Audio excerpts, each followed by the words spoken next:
नमस्कार मित्रांनो, स्वागत आहे आपल्या सर्वांचं आपल्या MPSC GS स्टडी या यूट्यूब चॅनलमध्ये.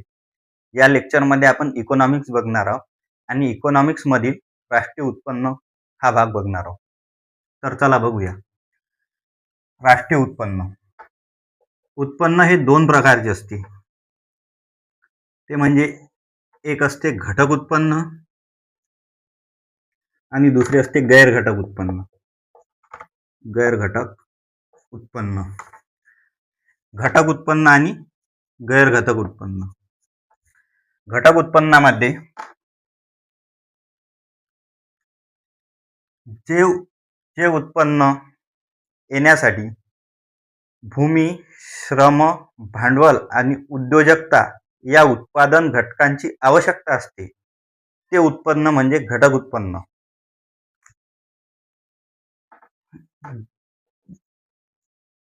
ज्या उत्पन्नाला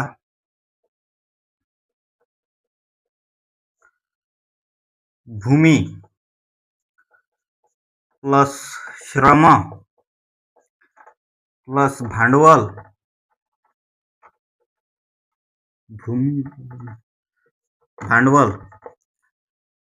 प्लस उद्योजकता या उत्पादन घटकांची आवश्यकता ज्या उत्पन्नासाठी असते त्याला घटक उत्पन्न असे म्हणतात. या ठिकाणी जर भूमी असेल तर त्या ठिकाणी आपल्याला खंड द्यावा लागतो. समजा उदाहरणार्थ 30 रुपये खंड द्यावा लागतो. त्यानंतर श्रम म्हणजे जर कामगार असतील तर त्यांना आपल्याला पगार द्यावा लागतो. तर उदाहरणार्थ समजा त्यांना 30 रुपये इतका पगार आहे.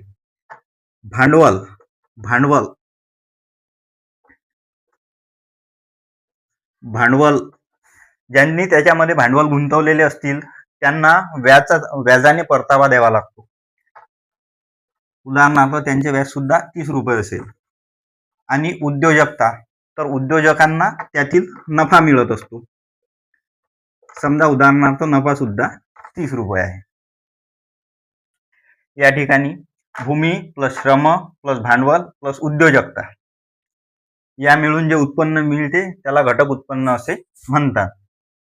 आता घटक उत्पन्न म्हणजे एखादी वस्तू मॅन्युफॅक्चर व्हायसाठी, बनायसाठी त्या गोष्टीला एवढा खर्च येतो. या प्रोसेस मधून गेल्यानंतर ती वस्तू फायनली बनते. तर ती वस्तू ज्या किमतीला बनलेली असते त्याला म्हणतात घटक किंमत.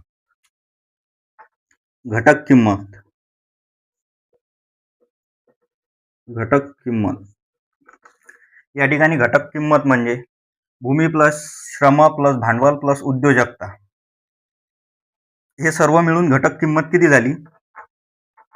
120 रुपये. या ठिकाणी घटक किंमत 120 रुपये झाली. घटक उत्पन्नातील घटक किंमत ही 120 रुपये झाली. 120 रुपयाला ती वस्तू तयार झाली. समजा उदाहरणार्थ ही बुक आहे, ही वही आहे. ही वही 120 रुपयाला त्या फॅक्टरीमध्ये तयार झाली. 120 रुपये ही या वहीची फॅक्टरी कॉस्ट आहे. पण मार्केटमध्ये आल्यानंतर तिची बाजार किंमत दुसरी असेल.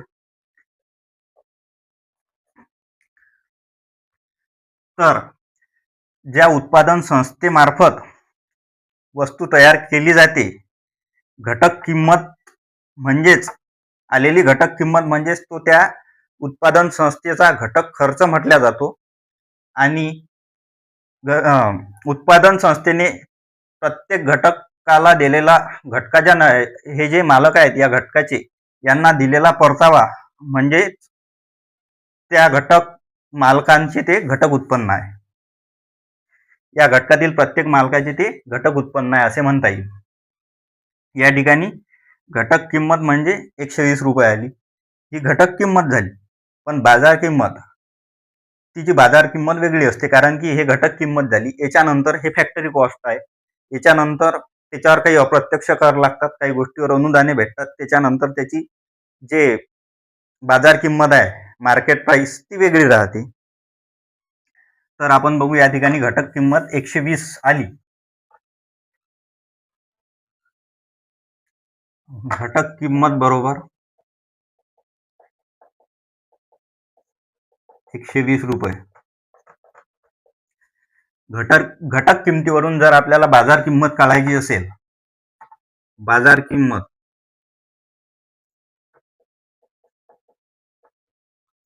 बरोबर घटक किंमत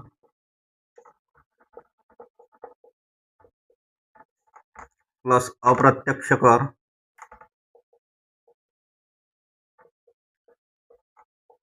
वजा अनुदाने. या ठिकाणी घटक किंमत 120 रुपये आली. समजा त्यावर अप्रत्यक्ष कर टॅक्स हा उदाहरणार्थ 25 रुपये लागला आणि सरकारने यासाठी अनुदान दिले.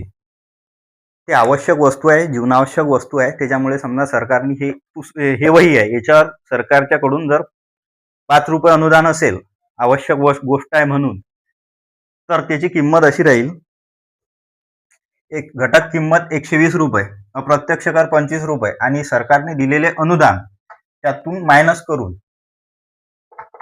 120 प्लस 25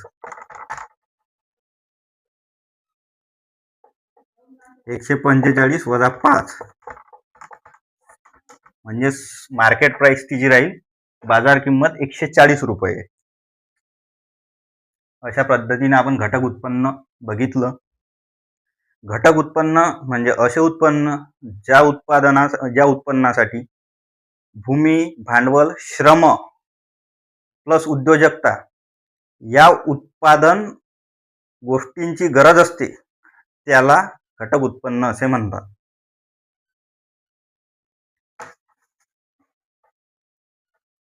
यानंतरचे उत्पन्न म्हणजे गैर घटक उत्पन्न.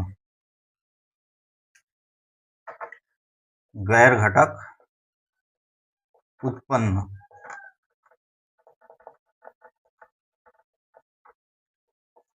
असे उत्पन्न ज्यासाठी मेहनत करावी लागत नाही,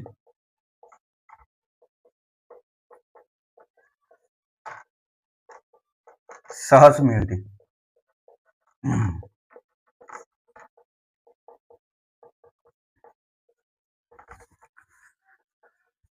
उदाहरणार्थ असे उत्पन्न की ज्यासाठी कोणतेही श्रम घ्यावे लागत नाही, कोणतीही मेहनत करावी लागत नाही, जे सहजरित्या आपल्याला मिळते, असे उत्पन्न म्हणजे गैर घटक उत्पन्न. त्यामध्ये बक्षीस, त्याच्यानंतर देणगी, एखाद्या गोष्टीवर आकारलेला दंड किंवा आलेला कर इत्यादी गोष्टी म्हणजे गैर घटक उत्पन्न. देणगी, कर, त्याच्यानंतर दंड इत्यादी गोष्टी म्हणजे गैर घटक उत्पन्नात येतात. त्यानंतर गैर घटक उत्पन्न याला हस्तांतरणीय उत्पन्न असे सुद्धा म्हणतात. हस्तांतरणीय उत्पन्न असे सुद्धा म्हणतात.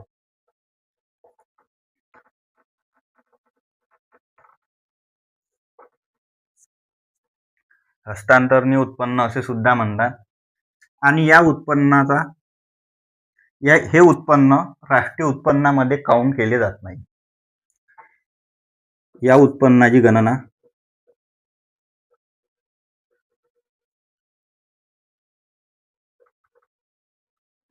राष्ट्रीय उत्पन्नामध्ये होत नाही.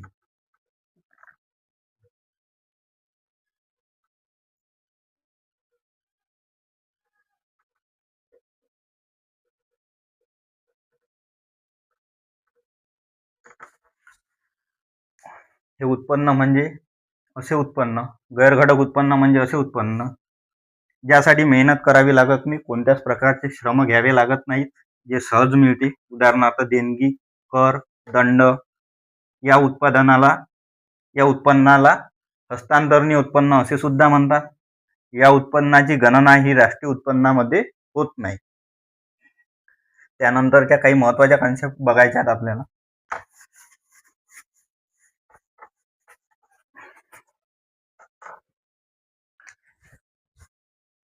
यानंतर आपल्याला मध्यमवर्ती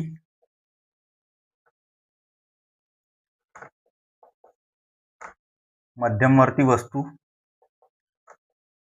त्यानंतर अंतिम वस्तू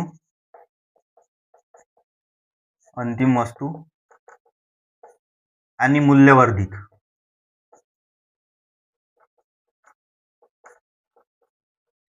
ह्या कन्सेप्ट आपल्याला बघायचे आहे. यामध्ये आपण बघू आता मध्यमवर्ती वस्तू कशाला म्हणतात.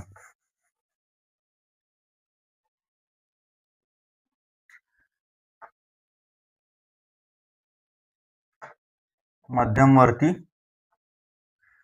वस्तू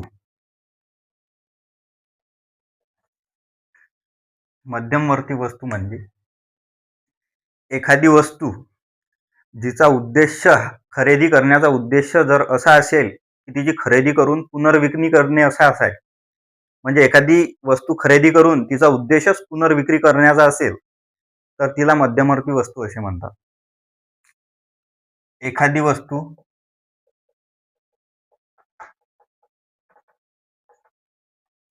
खरेदी करून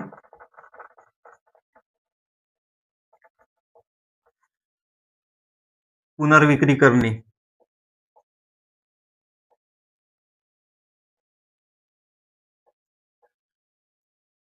असा उद्देश असल्यास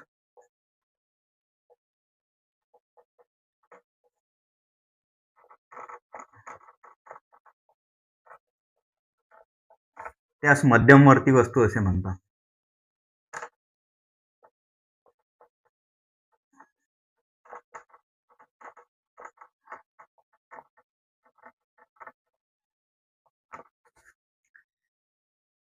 म्हणजे फॉर एक्झाम्पल,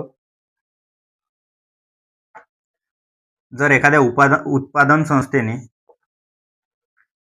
शेतकऱ्यांकडून समजा सोयाबीन घेतले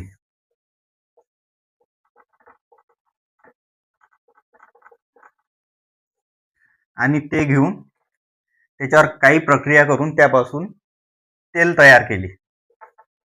यापासून समजा या ठिकाणी तेल तयार केले, तर समजा उत्पादन संस्थेने त्यांच्याकडून 10,000 रुपये एवढ्या किमतीमध्ये जर सोयाबीन घेतले आणि त्याचे तेलामध्ये रूपांतर केले, तर त्या उत्पादन संस्थेचा असा उद्देश होता की शेतकऱ्यांपासून सोयाबीन घेऊन त्याचं आपण तेल तयार करू, म्हणजे सोयाबीन घेऊन त्याच्यावर काहीतरी प्रक्रिया करून त्याची पुनर्विक्री करू, असा त्यांचा उद्देश आहे. याला म्हणतात मध्यवर्ती वस्तू.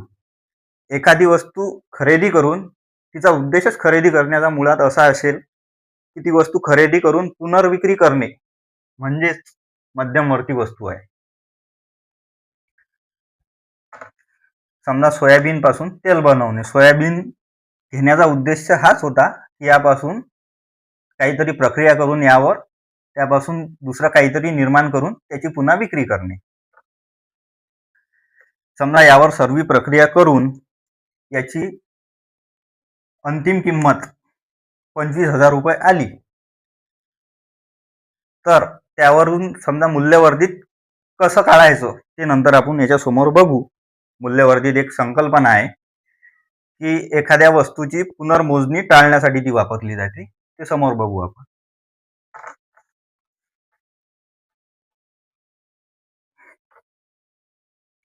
यानंतर अंतिम वस्तू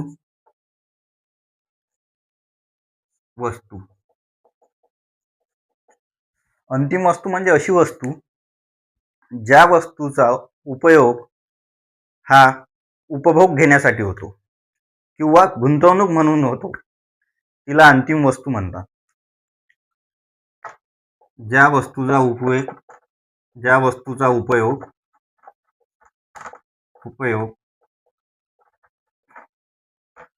उपभोग घेण्यासाठी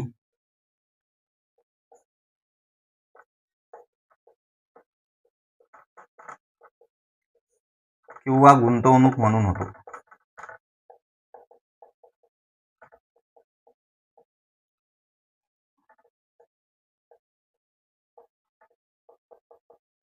अशा वस्तूला अंतिम वस्तू असे म्हणतात.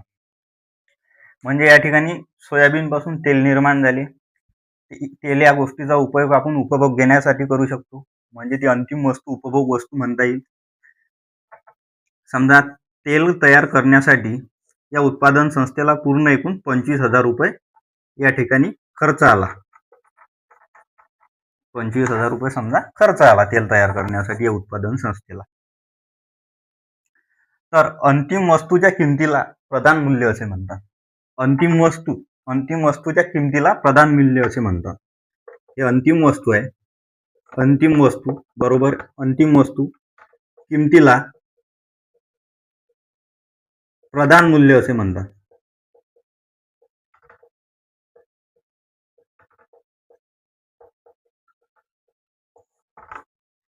अंतिम वस्तूच्या किमतीला प्रधान मूल्य असे म्हणतात.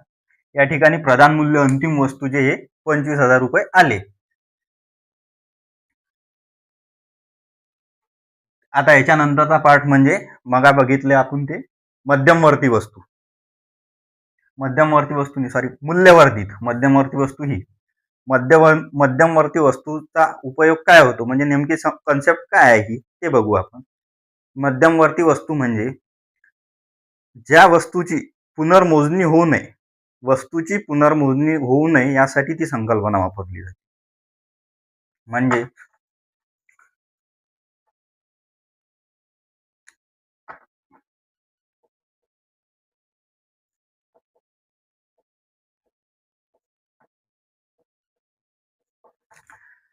मूल्यवर्धित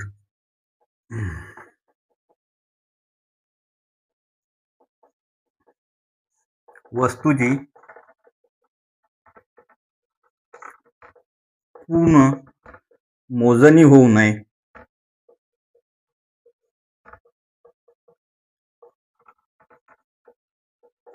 म्हणून ही संज्ञा वापरली जाते.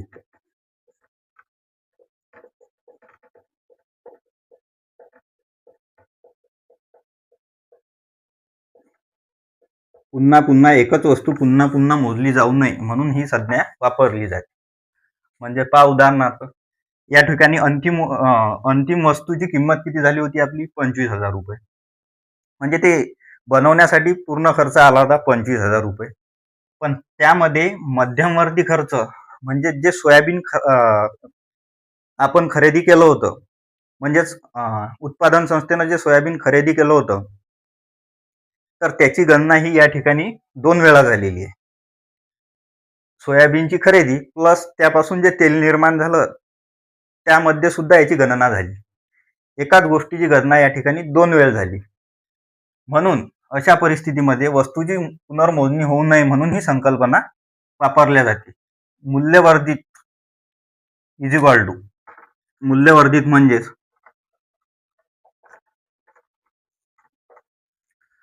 प्रधान मूल्य अंतिम किंमत म्हणजेच प्रधान मूल्य वजा मध्यमवर्ती खर्च.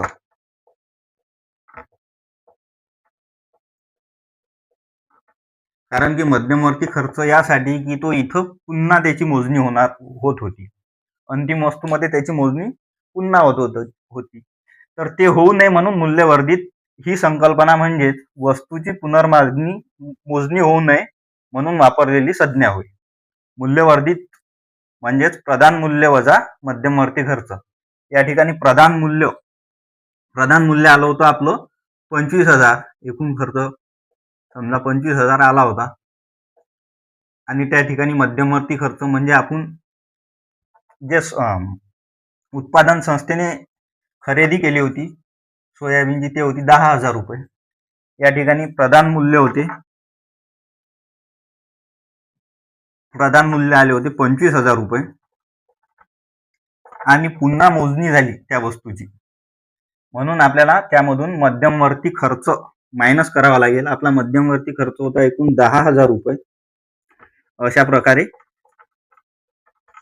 मूल्यवर्धित GVA ग्रॉस व्हॅल्यू ॲडेड म्हणतात त्याला मूल्यवर्धित, हे आलं 15,000 रुपये. मूल्यवर्धित म्हणजे अशी संकल्पना आहे की वस्तूची पुनर्मोजणी होऊ नये म्हणून वापरण्यात येणारी संज्ञा म्हणजेच मूल्यवर्धित. ठीक आहे.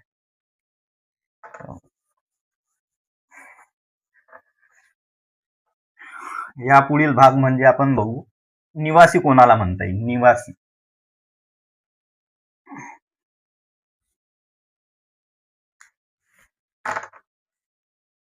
निवासी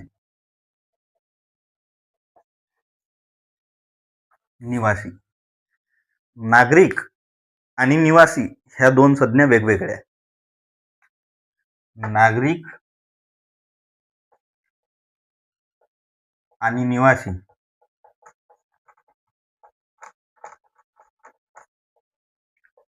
वेगळ्या संज्ञा आहेत.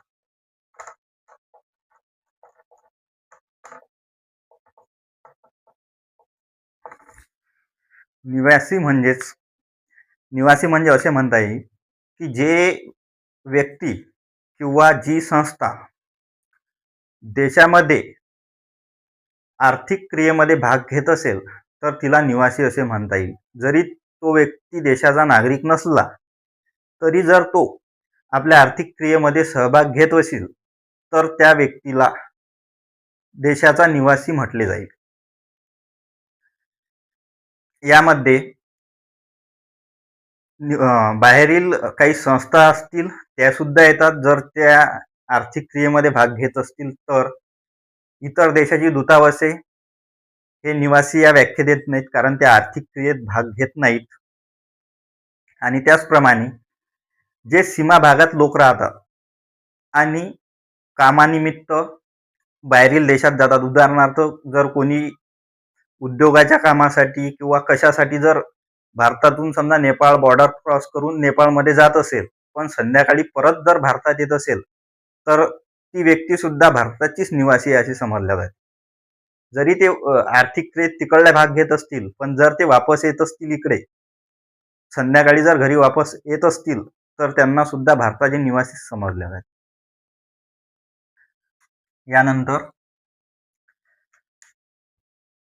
यानंतरचा पार्ट म्हणजे आपण बघू आता जीडीपी आणि जीएनपी. जीडीपी स्थूल राष्ट्रीय उत्पाद, जीडीपी ग्रॉस डोमेस्टिक प्रोडक्ट आणि जीएनपी ग्रॉस नॅशनल प्रोडक्ट. स्थूल राष्ट्रीय उत्पाद आणि स्थूल राष्ट्रीय उत्पन्न.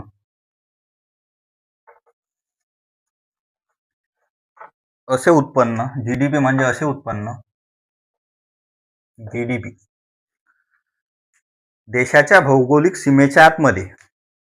देशाच्या भौगोलिक सीमेच्या आतमध्ये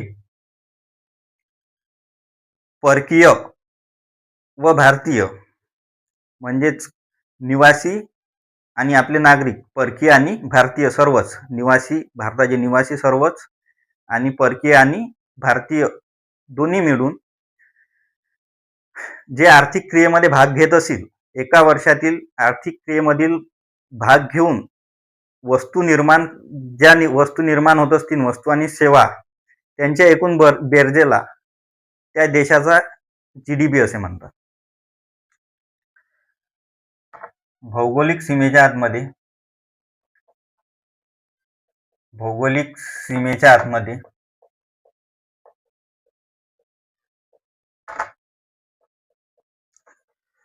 भौगोलिक सीमेच्या आतमध्ये नागरिक किंवा परकीय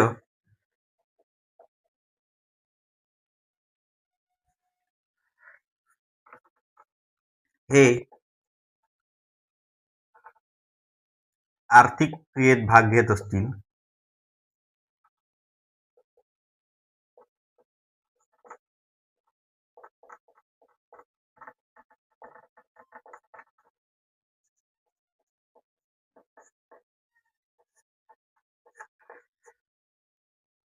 आणि देशांतर्गत वस्तू व सेवा तयार झालेल्या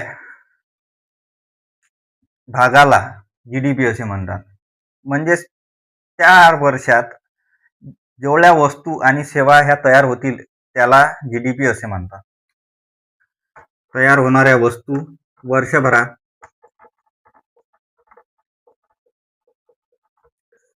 तयार होणाऱ्या वस्तू वस्तू व सेवा यांना जीडीपी म्हणतात.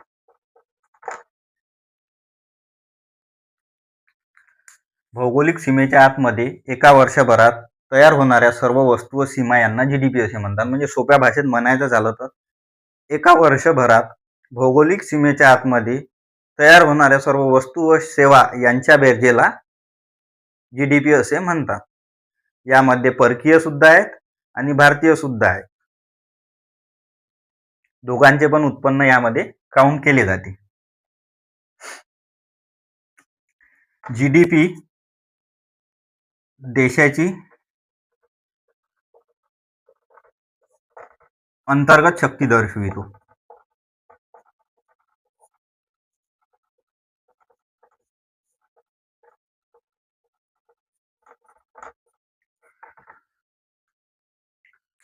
वस्तूची आणि सेवेची जर किंमत वाढली असेल तर त्याला जीडीपीत वाढ झाली असं म्हणत नाही. ती जीडीपीत झालेली खरी वाढ नसते. ज्यावेळेस वस्तू आणि सेवांचं उत्पादन वाढते त्यावेळेस खरी वाढ ही जीडीपी मध्ये त्यावेळेस होत असते.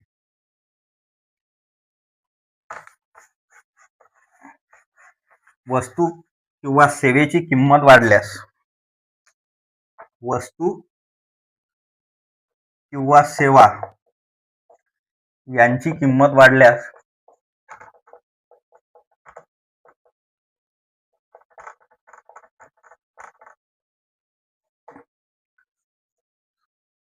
खरी जीडीपी मध्ये वाढ होत नाही.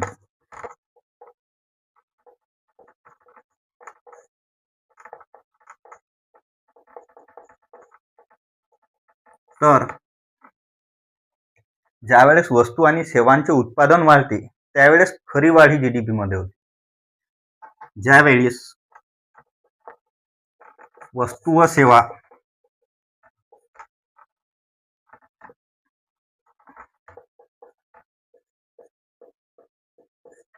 यांचे उत्पादन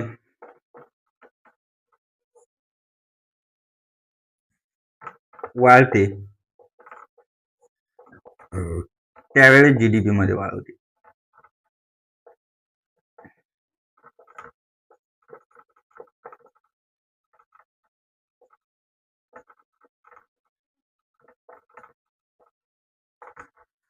जीडीपी ग्रॉस डोमेस्टिक प्रोडक्ट म्हणजेच देशाच्या भौगोलिक सीमेच्या आत एका वर्षामध्ये निर्माण होणाऱ्या वस्तू व सेवा यांची एकूण बेरीज म्हणजेच जीडीपी होय.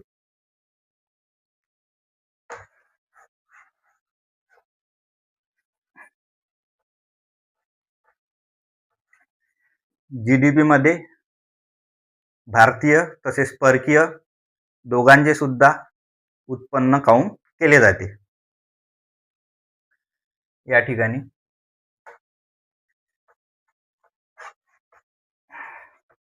जीडीपी यानंतर जीडीपी ग्रॉस डोमेस्टिक प्रोडक्ट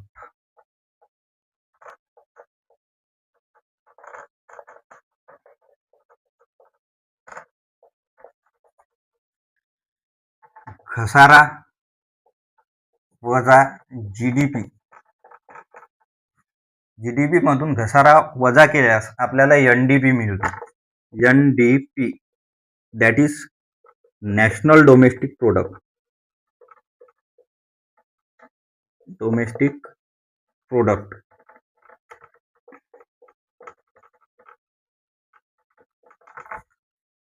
घसारा वजा जीडीपी म्हणजेच एनडीपी नॅशनल डोमेस्टिक प्रोडक्ट. यानंतर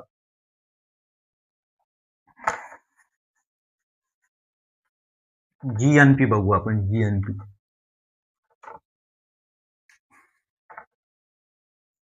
जीएनपी ग्रॉस नॅशनल प्रोडक्ट. यामध्ये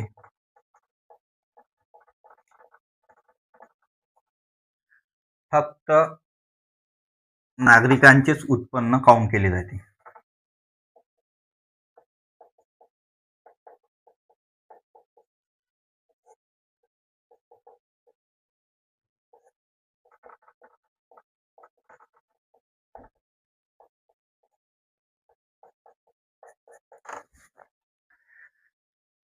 जर एखादा व्यक्ती अनिवासी भारतीय असेल, तो दुसऱ्या राज्यात कार्यरत असेल, दुसऱ्या देशात कार्यरत असेल, पण त्याच्याकडचे उत्पन्न हे आपल्या देशामध्ये येत असेल, तर त्या व्यक्तीचा सुद्धा समावेश GNP मध्ये होतो.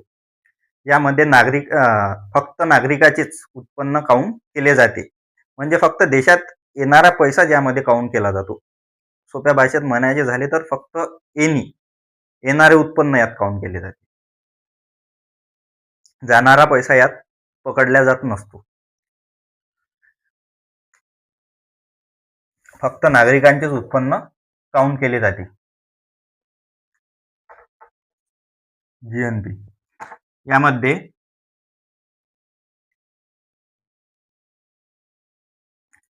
याला म्हणतात ग्रॉस नॅशनल प्रोडक्ट. GNP वजा घसारा वजा GNP केल्यास आपल्याला NNP मिळतो. GNP वजा घसारा म्हणजेच आपल्याला NNP मिळतो. GNP मधून घसारा मायनस केला तर आपल्याला NNP मिळतो. सोपी भाषेत GNP जर बघायचं झालं तर GNP म्हणजे GDP gross domestic product minus GDP बरोबर GNP म्हणजे GDP प्लस इतर देशातून येणारा पैसा,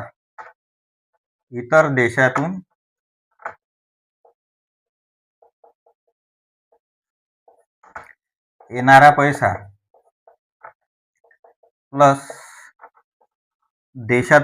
वजा देशातून इतर देशांमध्ये जाणारे उत्पन्न.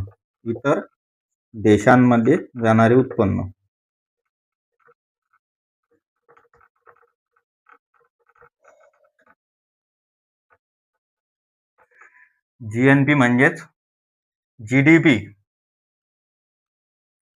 प्लस इतर देशातून भारतामध्ये येणारा पैसा आणि वजा भारतामधून इतर देशांमध्ये जाणारे उत्पन्न म्हणजेच GNP होय. यालाच आपण GNP म्हणतो. GNP आपल्याला बहिर्गत शक्ती दाखवते. जसा GDP आपल्याला अंतर्गत शक्ती दाखवतो, त्यानंतर GNP हा आपल्याला बहिर्गत शक्ती दर्शवितो. GNP बहिर्गत शक्ती दर्शवितो.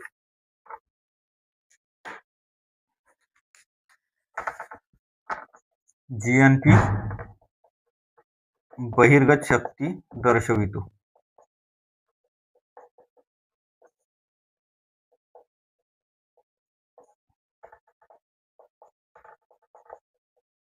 तर GDP हा अंतर्गत शक्ती दर्शवितो. त्याचप्रमाणे GNP गुणात्मक आकलन करते. तर GDP म्हणजेच संख्यात्मक आकलन होय.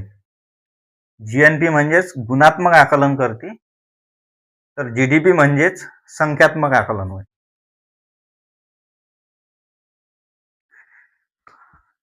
ठीक आहे, या ठिकाणी थांबू आपण. या पुढील कन्सेप्ट पुढच्या लेक्चरमध्ये बघू. अशा प्रकारे सोप्या पद्धतीमध्ये इकॉनॉमिक्स समजण्यासाठी व्हिडिओला लाईक करा, शेअर करा आणि सबस्क्राईब करायला विसरू नका.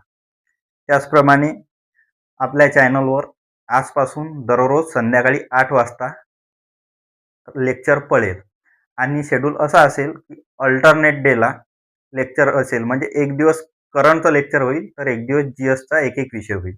तर त्यामध्ये थोडासा शेड्यूल बघू आपण 2 मिनिटं फक्त. यामध्ये आपण सोमवारी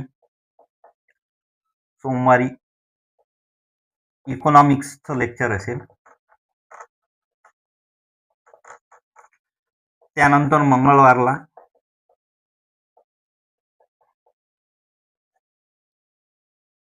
मंगळवार करंट अफेअर साठी,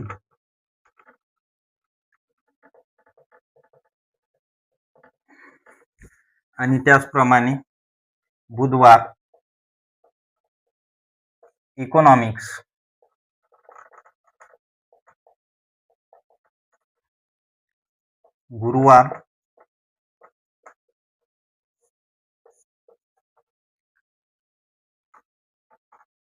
गुरुवार करंट अफेअर,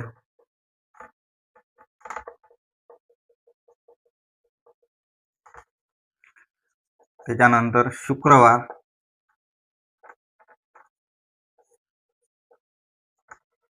महाराष्ट्राचा भूगोल,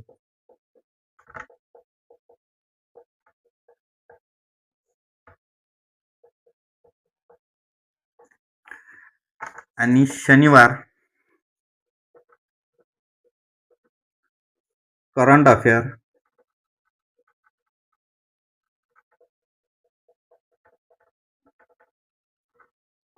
आणि रविवार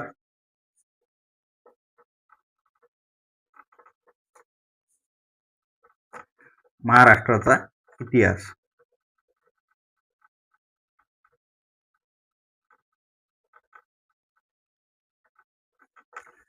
लेक्चर आपले या शेड्यूल प्रमाणे असतील.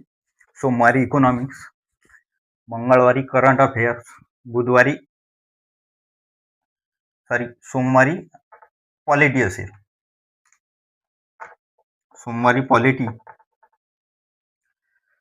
पॉलिटी असेल, मंगळवारी करंट अफेअर असेल, आणि बुधवारी इकॉनॉमिक्स असेल. गुरुवारी करंट अफेअर्स, शुक्रवारी महाराष्ट्राचा भूगोल, त्यानंतर शनिवारी करंट अफेअर्स असेल, आणि रविवारी महाराष्ट्राचा इतिहास. एकदा डबल बघू शेड्यूल. सोमवारी पॉलिटी, त्याच्यानंतर मंगळवारी करंट अफेअर्स, त्यानंतर बुधवारी इकॉनॉमिक्स, गुरुवारी करंट अफेअर्स, शुक्रवारी महाराष्ट्राचा भूगोल, त्यानंतर शनिवारी करंट अफेअर्स, आणि रविवारी महाराष्ट्राचा इतिहास असेल. धन्यवाद.